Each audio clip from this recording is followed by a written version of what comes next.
Good morning बच्चों। आज हम कक्षा सेवन्थ का हमारा पर्यावरण नामक किताब का बेटा पहले वाला पाठ पढ़ेंगे। इस पाठ का नाम है हम पर्यावरण। इस पाठ में हम पर्यावरण के बारे में जानेंगे।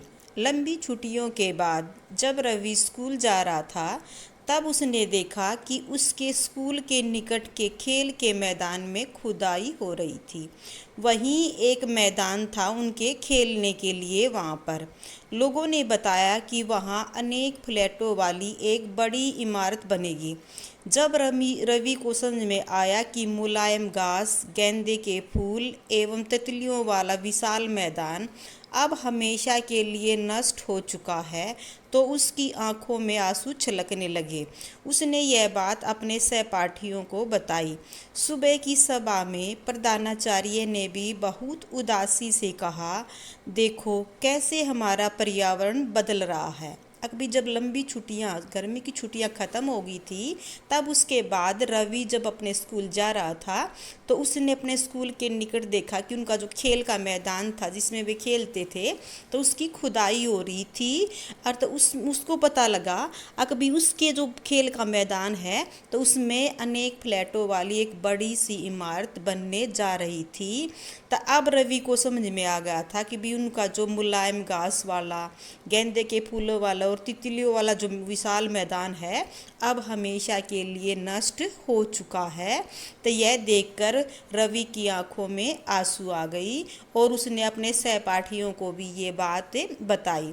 सुबह की सभा में प्रधानाचार्य ने भी ये बात बड़ी उदासी के साथ बताई। देखो कैसे हमारा पर्यावरण बदल रहा है। कक्षा में पहुंचकर रवि ने अपने अध्यापक से पूछा, पर्यावरण क्या है?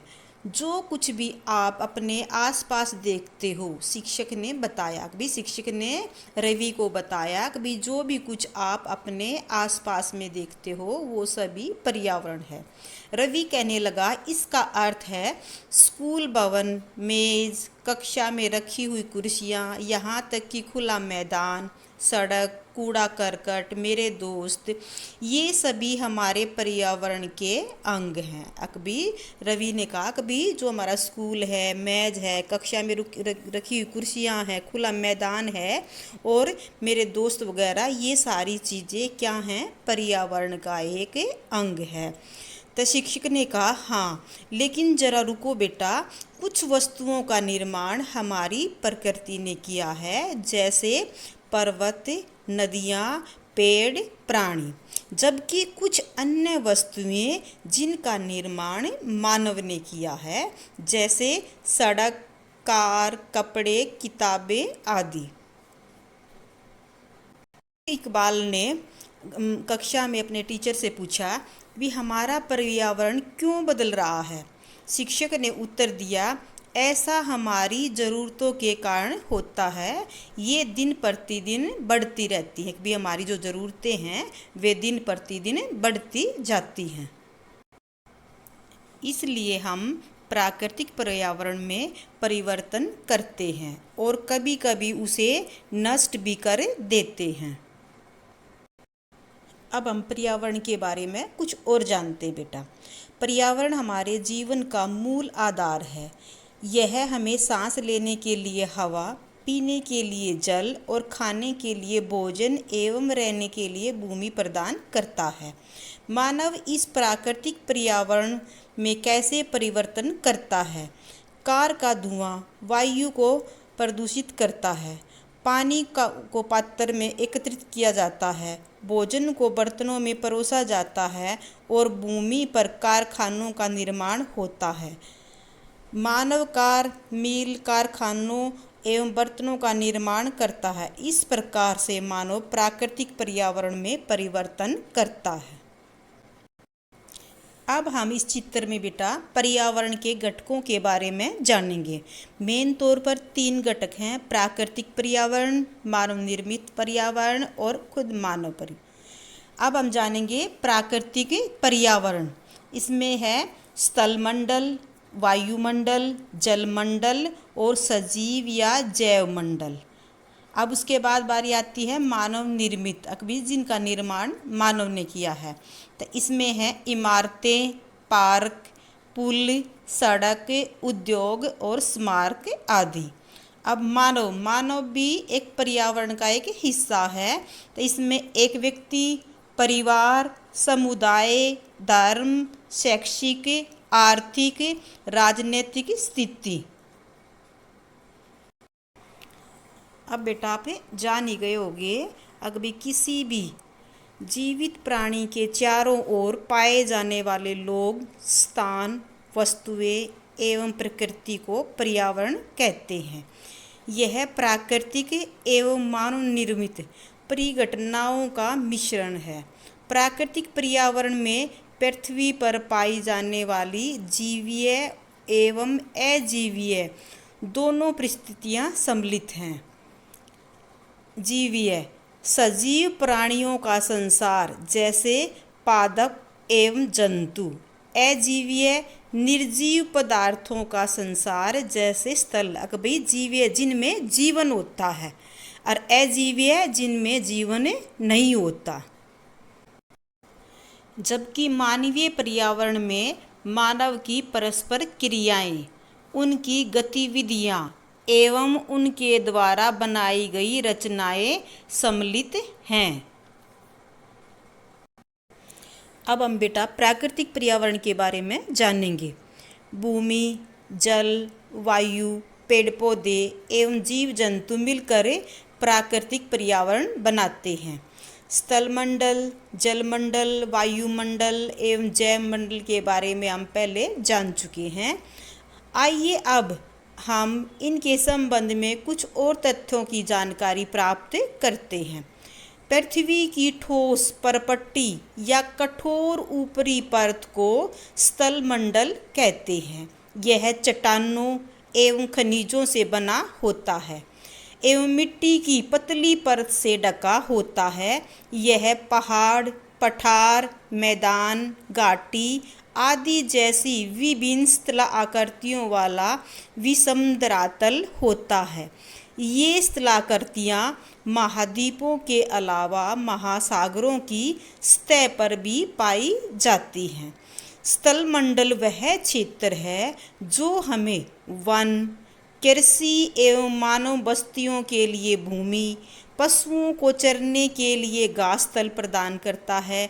यह खनिज संपदा का भी एक स्रोत है। जल के क्षेत्र को जलमंडल कहते हैं। कभी जहाँ पर जल की मात्रा ज़्यादा होती है उसे हम जलमंडल कहते हैं। यह जल के विभिन्न स्रोतों जैसे नदियों, झील, समुद्र, महासागरों आदि जैसे विभिन्न जलाशयों से मिलकर बनता है। कभी जो जलमंडल है वो नदियों, झीलों, समुद्रों, महासागरों जैसी चीज़ों से मिलकर बनता है। यह सभी प्राणियों के लिए आवश्यक है। कभी सभी प्राणियों को जीने के लिए, जीवित रहने के लिए जल बहुत जरूरी है। पृथ्वी के चारों ओर फैली वायु की पतली परत को वायुमंडल कहते हैं। अभी जो हमारी पृथ्वी है इसके चारों तरफ वायु की एक पतली सी परत फैली हुई है जिसे हम वायुमंडल कहते हैं। पृथ्वी का गुरुत्वाकर्षण बल अपने चारों ओर के वायुमंडल को थामे रखता है। अभी जो हमारी पृथ्वी है उसका जो गुरुत्वाकर्षण बल है तो वो इसको वायुमंडल की इस परत को चारों तरफ से थामे रखता है। यह सूर्य की झुलसाने वाली गर्मी एवं हानिकारक किरणों से हमारी रक्षा करता है। ये जो वायुमंडल है तो ये सूर्य की जो तेज झुलसाने वाली जो किरणें होती हैं तो उससे हमारी रक्षा करता है। इसमें कई प्रकार की गैसें, धूलकण, जलवाष्प उपस्थित रहते हैं। वायुमंडल में परिवर्तन होने से मौसम एवं जलवायु में भी परिवर्तन होता रहता है। पादप एवं जीव जंतु मिलकर जैव मंडल या सजीव संसार का निर्माण करते हैं। यह पृथ्वी का वह संकीर्ण क्षेत्र है जहाँ स्थल, जल एवं वायु मिलकर जीवन को संभव बनाते हैं। शब्द उत्पत्ति। अब हम बेटा एनवायरनमेंट जो शब्द है उसके बारे में जानेंगे। एनवायर यानी एनवायरनमेंट शब्द की उत्पत्ति फ्रेंच शब्द एनवायरोनेर से हुई है, जिसका अर्थ है पड़ोस। पारितंत्र। अब हम पारितंत्र के बारे में जानेंगे बेटा। रवि की कक्षा के एक एनसीसी कैंप में जेसी ने आश्चर्य से कहा, कितनी मूसलाधार वर्षा हो रही है, इससे मुझे अपना केरल याद आ गया। तुम सबको आकर देखना चाहिए कि कैसे हरे भरे खेतों एवं नारियल के बागानों में लगातार बारिश होती रहती है। अभी जो लड़की है अर्थ वो अपने केरल के बारे में बता रही है। अभी उनके यहाँ पर कैसे हरे भरे खेतों में बागानों में लगातार बारिश होती रहती है। तभी जैसलमेर के रहने वाले हीरा ने आश्चर्य से कहा, हमारे यहाँ वर्षा होती ही नहीं, हमें तो दूर दूर तक केवल कीकर व रेत ही नजर आता है, लेकिन वहाँ ऊँट भी तो होते हैं। रवि ने कहा। अभी जैसलमेर का जो लड़का रहने वाला है हीरा, तो उसने कहा कि भी हमारे यहाँ तो वर्षा होती नहीं, वहाँ तक केवल दूर दूर तक हमें कीकर के पेड़ या रेत ही नजर आता है। तभी रवि ने उसे कहा कि भी आपके यहाँ पर ऊँट भी तो होते हैं। हीरा ने कहा, ऊँट तो मिलेंगे ही, जब तुम हमारे रेगिस्तान में आओगे तो तुम्हें सांप, छिपकली एवं अनेक कीट भी देखने को मिलेंगे। रवि हैरत में पड़ गया। कभी रवि को हैरानी हुई, विभिन्न स्थानों पर पाए जाने वाले जीव जंतु, वनस्पति एवं लोगों के रहन सहन के तरीके इतने भिन्न क्यों हैं? क्या सभी का एक दूसरे से का साथ है या कोई संबंध है? बिल्कुल बहुत संबंध है, शिक्षक ने कहा। अभी टीचर ने कहा अकबी सभी का आपस में बहुत गहरा संबंध है। सभी पेड़ पौधे, जीव जंतु एवं मानव अपने आसपास के पर्यावरण पर आश्रित होते हैं। अकबी सभी पेड़ पौधे, जितने भी पेड़ पौधे हैं, जीव जंतु हैं, मानव है, आपस में एक दूसरे पर निर्भर या आश्रित होते हैं। प्राय वे एक दूसरे पर भी आश्रित होते हैं और जीवधारियों का आपसी एवं अपने आसपास के पर्यावरण के बीच का संबंध ही पारितंत्र का निर्माण करता है। अधिक वर्षा वाले वन, घासतल, रेगिस्तान, पर्वत, झील, नदी, महासागर एवं छोटे से ताल का भी एक पारितंत्र हो सकता है। पारितंत्र को बेटा हम ऐसे भी कह सकते हैं, वह तंत्र जिसमें समस्त जीवधारी आपस में एक दूसरे के साथ तथा पर्यावरण के उन भौतिक एवं रासायनिक कारकों के साथ परस्पर क्रिया करते हैं जिसमें वे निवास करते हैं। ये सब ऊर्जा तथा पदार्थ के स्थानांतरण द्वारा संबंध है। क्या आप जानते हैं प्रत्येक वर्ष 5 जून को विश्व पर्यावरण दिवस मनाया जाता है। वस्तु विनिमय पद्धति, यह वस्तुओं की अदला बदली का व्यापार है जिसमें धन का प्रयोग नहीं होता है। मानवीय पर्यावरण, मानव अपने पर्यावरण के साथ पारस्परिक क्रियाएं करता है और उसमें अपनी आवश्यकता के अनुसार परिवर्तन करता है। आरंभिक मानव ने स्वयं को प्रकृति के अनुरूप बना लिया था। उनका जीवन सरल था एवं आसपास की प्रकृति से उनकी आवश्यकताएं पूरी हो जाती थी। समय के साथ साथ कई प्रकार की आवश्यकताएं बढ़ती गई। मानव ने पर्यावरण के उपयोग और उसमें परिवर्तन करने के कई तरीके सीख लिए हैं। उसने फसल उगाना, पशु पालना एवं स्थायी जीवन जीना सीख लिया है। पहिए का आविष्कार हुआ, आवश्यकता से अधिक धन उपजाया गया, वस्तु विनिमय पद्धति का विकास हुआ, व्यापार आरंभ हुआ एवं वाणिज्य का विकास हुआ। औद्योगिक क्रांति से बड़े पैमाने पर उत्पादन आरंभ हो गया। परिवहन तेज गति से आरंभ हुआ। सूचना क्रांति से पूरे विश्व में संचार सहज और द्रुत हो गया। क्या आप जानते हैं आप गर्मी में रसीला तरबूज व सर्दी में भुनी हुई मूंगफली खाना क्यों पसंद करते हैं? क्यों करते हैं बच्चे हम? अभी गर्मी में हमें ठंडा ठंडा तरबूज खाना और सर्दी के मौसम में गरम गरम मूंगफलियाँ खाना क्यों पसंद है? प्राकृतिक एवं मानवीय पर्यावरण के बीच में सही संतुलन होना आवश्यक है।